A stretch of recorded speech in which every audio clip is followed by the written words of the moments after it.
Ryan Pimentello, BehindTheGloves.com here for the fight, guys. Obviously with the returning crew of Dominic Verdine of RingTV.com and IFL TV over in the UK.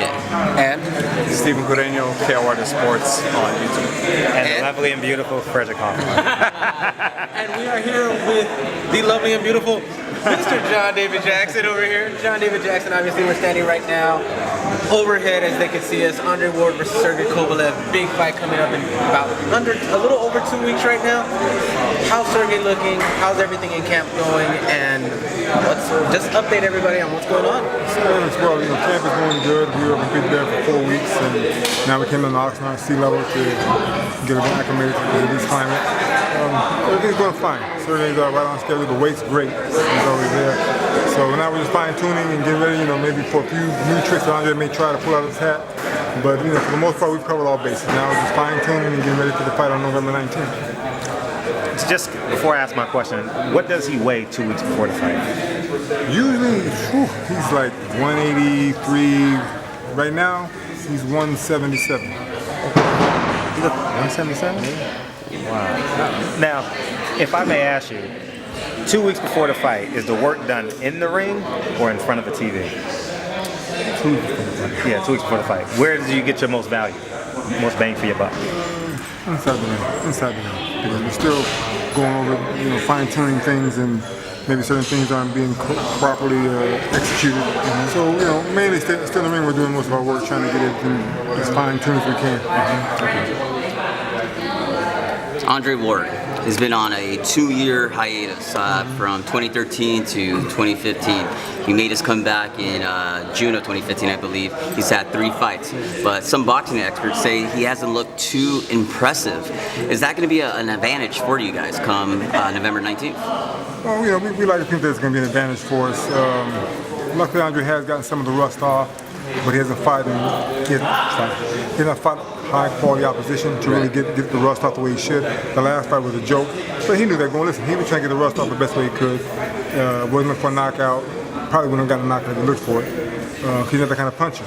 But he did what he was supposed to do. He executed his plan. He won the fight the way he's supposed to win it for him, and that works. To me, it's a little bit deeper than what you said. It's been 5 years. He's had 3 fights in the last 5 years, and the ring rust is still there to a degree. Once he fights this kid here, when he fights Sergey, he's fighting a totally different fighter than the guys he fought at the level he's been at so far. This guy's coming to knock his head off, trying to knock his shoulders, his head through his shoulders, trying to knock his shoulders off. Whatever he can hit, that's what he's going to take. Andre is very intelligent, very smart fighter. I'm not taking that away from him. He's very good at what he does. Now he's moving up in weight. He's fighting a stronger guy, a little bit bigger guy. Can he bully this guy around the way he did the 168-pound fight? Because at 168, he still came in the ring about 180. He was the bigger, stronger guy every time he fought. Andre Ward doesn't really have that power. At 168 pounds, he stopped the drained Chad Dawson, and then stopped Paul Smith, I believe, at 171, 172 pounds. Does he have any power at 175? Will we be able to see that? But he has power. If you stand in front of him and let him hit you with a good shot, don't tell him what he's drop guys. He has drop fighters. Right. So he does have power. Legitimate knockout power, no, but power he does have. And he can get your respect if he does the right things. I'm hoping, we're all hoping, even the fans, that he decides to stand still for a minute and fight. Engage in war with Sergey, because that's going against the grain of what he does, and he will be in trouble. So we'll see. John, what's it been like game planning for a guy who hasn't lost since, 9 years old? 12 years old, yeah. Like you just said, he's only had 3 fights in the last 5 years. So do you look at kind of current fights, the fights when he was in the Super 6? What's it been like game planning for someone like that? Great question. What I did was I looked at a couple of his fights back in the Super 6. He was a lot faster, had more mobility, and he did things different. Now, then I watched the last 3 fights that he had. He's a lot more stationary. He does come in a little bit more to the punches, but there's still no pop behind him. So even though he's moved up in weight, you would think some fighters, because I know he had to have trouble making 168 the last few fights. You can see that. You think once a guy moves up that he gains more power. I haven't seen that with him. I've seen a recent sparring session, he dropped some guy. Listen, some other guy wrote me today, said, Andre's in the bag really hard. Well, the bag don't punch back. I don't care how hard I hit the bag. I hit the bag, I hit hard too. It don't mean anything. What happens when someone hits you back? So, having said all that, I'm not trying to cut him down and say he's bad. Listen, Andre's great at what he does. He's been undefeated as a pro. He's been undefeated since he's 12 years old. That speaks volumes for him. Won a gold medal. I didn't win a gold medal, so I can't say anything bad about the man. But as a pro in this fight here, he's coming with a clip half empty. Sergey's fully loaded. Now, you know, it's like LL Cool J said, you can't fight an army with a handgun. He got the handgun. He got to use every trick in the book to navigate his way through those deep waters. Can he do that for 12 rounds against a guy who's known to knock you out with one shot? And Sergey has power in both hands, not just the right hand, he has power in both hands.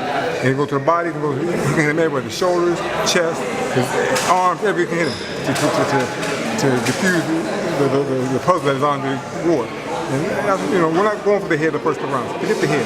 The head will come later. When you knock him out, you do with a sweet shot to the head. Go to the body and kill that body. Because when Sergey hits the body, man, it's a thing of beauty and it hurts. Ask anybody's fought, it hurts. Andre Ward gonna find that out. He's no longer the bigger bully in this fight. He's not the bigger guy once he gets into the ring. Sergey can be just as big, if not a little bit bigger than he is from fight night. John, do you feel that Sergey's boxing ability is being underestimated going into this fight? Everyone's talking about Sergey's a power puncher, Ward's the boxer, but I mean, Sergey against Bernard Hopkins, I mean, he boxed when he had to and he looked beautiful. He won most of the rounds, if not all the rounds. Well, once again, you're right. It's a great question. The fact that he's fighting a very good, technically sound boxer, and Andre Ward, it overshadows his boxing ability. But he does have it. And what the fans need to realize is, when you look at Sergey doesn't just rush in and try to hit you with one shot. He takes his time and he dissects you slowly and he gets you out when the time is right. So it's not going to be one knockout punch that we're looking for. If it comes, great. We'll take whatever we can get.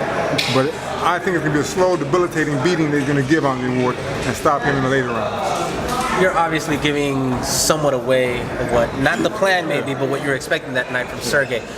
What do you expect from Andre Ward to counterbalance that, considering you know Andre Ward and you actually studied him for this fight? Well, Andre has to do a couple, there's a lot of things Andre can do. It's how he reacts and what he will do from fight night. He's in with the guy that can punch and the guy that can hurt you with every shot. So once he gets hit, now we see how he reacts. Now, I'm not going to say he's going to fall apart because that's not Andre. Andre Ward's a very smart guy. When you fight a guy that you can't keep off of you, what are you going to do? You can't run the whole, listen, you can't run for 12 rounds and expect to get a decision and say you're the best fighter when you ran. You got to fight. You want to be the player, you want to prove the best of the people, then stand there and fight this man. Show you're the best. Okay, move around a little bit. You know, you want to be slick, but show you that you're the best. Fight this guy. Don't run away, don't grab, don't hold. Fight the man like you're supposed to fight, like a real fight's supposed to be fought. Don't do all those things you've been doing to win these fights. Fight him and show you're a true boxer. And you can get, you can give and take, you can take as well as you can give. Now I see you get a little riled up when you said, Andre Ward, come and fight this motherfucker. But I didn't feel like no, that. you didn't say it like I that. that way. But if we was in the barbershop, Oh, yeah. I was getting my beard done and you getting your hair done. We wouldn't talk about something now. Fernando What? getting his nails done. Yeah. What if Andre Ward never goes back to the corner stagger and Sergey Kovalev goes back to the corner and says, I can't catch this dude. What's game plan B? Listen, man, you have to listen. There's only so far you can run this ring. Now, if I allow you to run and don't cut the ring off and make you engage, then that's my fault. I'm supposed to get beat. But there's always room for you to cut the ring off. You have to engage and make that part of your game plan. If I'm dumb enough to just let you do your thing and peck me and do your thing, then I'm supposed to lose the fight. No. He knows one thing about Sergey. He said for this fight, he's going to do whatever he has to do within the legal boundaries of the game to win. He said, whatever it takes, John, whatever you tell me to do, I'm going to do. I'm telling you, he can catch everywhere. Everywhere that's legal. Above the waist and in front of the face. Not behind. Hit him wherever you can hit him. It's gonna take an effect on Andre. It's gonna hurt him. If you hit him in the shoulder and you break it, that's not our problem. Try and do that. You punch that hard. Wherever you can hit him, hurt him, and get him out. That's, but don't chase him and let him just run you around the ring and do what he wants to do. Cut the ring off, make him engage. You have to cut the ring off and just limit his space to make him fight you. Now, if you don't, you're in trouble. Let me follow up. Now, the game plan of the perfect fighter is to keep you off balance and use his accuracy. Now, we know Andre Ward is accurate. He does a great job measuring you. How do you offset the ballerina who's always on balance? Well, what you have to do is, usually when a good boxer fights against a good boxer, they're long. Because they want the guy to chase them. Well, Sergey's going to chase you. He doesn't want behind with a great jab. Not a good jab. Sergey's a great, powerful jab, knocks you off balance. If you're a good jab, I'm a jab with you. Let me see how good the jab is. I got to take you at your comfort zone. I got to put that jab, put it everywhere you want to put it. I'm putting your stomach, in your chest, in your face. And I got to keep you off balance with that jab. If I just follow you around the ring and let you pick me, I'm in trouble. I got to make you work. What to do though? I also have to be aggressive to take you off the game plan and let you get within your comfort zone. You know, and it's just not the jab. It's other punches he has to throw. But he can't let Andre just walk around and set the pace and set the tempo and do what he wants to do. Sure. He has to be smart. He has to offset all that and take him out of his comfort zone and say, you know what, tonight, let me sit with you and say, look, motherfucker, we're going to...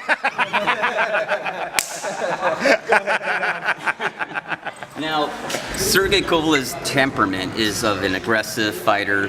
He goes for the knockout. Do you think he'll want to match Andre Ward's boxing IQ and go in there and try to box him?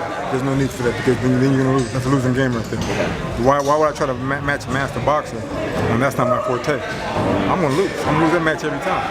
What I'm going to do is try to take him out of that comfort zone, not want to box me. I want him to engage and punch with me. So if I hit him with a good shot and I hurt him, I got to go right there to counter and get right back in and hurt him some more, hoping that he's going to not grab me, but try to fight me off of him. So I just hit him with good shots and detonate that bomb that he had. You know, he didn't really have bombs, but detonate that body and make him just slow down so I can catch up with him a lot sooner than he wants me to catch up with him. Andre Ward's known to kind of punch and hold and grab, and he's known to kind of get tie up a lot. I asked Kovalev, how does he use his size as an advantage? He said that he doesn't feel like he's any bigger than Andre Ward, but I feel like in those exchanges, in the clinches and things like that, you know, Sergey is going to be stronger. He's been at 175 for longer. How do you see those aspects going once they do clinch it?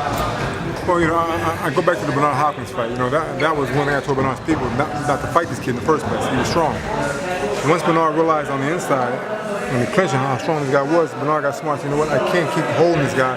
He's going to drain me of my strength. Because Sergey is physically strong. Not only can he punch, he's physically strong. And he works on those kind of tactics during the sparring session.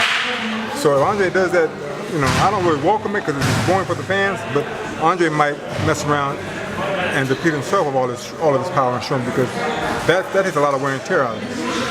And you know, definitely going to be not in his favor because he's, like I say once again, maybe Sergey's not really as big, but he's still a little bit bigger than most of the guys Andre's fought. And so that's when, you know, all that wrestling and that tugging, that's going to take a lot of effect and a lot of wear and tear on him. Also, we're going to try to get the right referee who's going to have all that. You know, 1 or 2 clinches, fine. As a third one, don't take points away from him. Because, you know, listen, the fans want to see a fight. They don't want to see a grabbing and holding. So we're going to try to definitely get the right referee who's not going to allow that. You can allow for a little bit. You know, you might get a round or two, but the third round, listen, all that holding, that has to stop. You got to fight. You get paid $1 million to fight. Let's fight. Ultimately, on November 19th, Sergey Kovalev versus Andre Ward.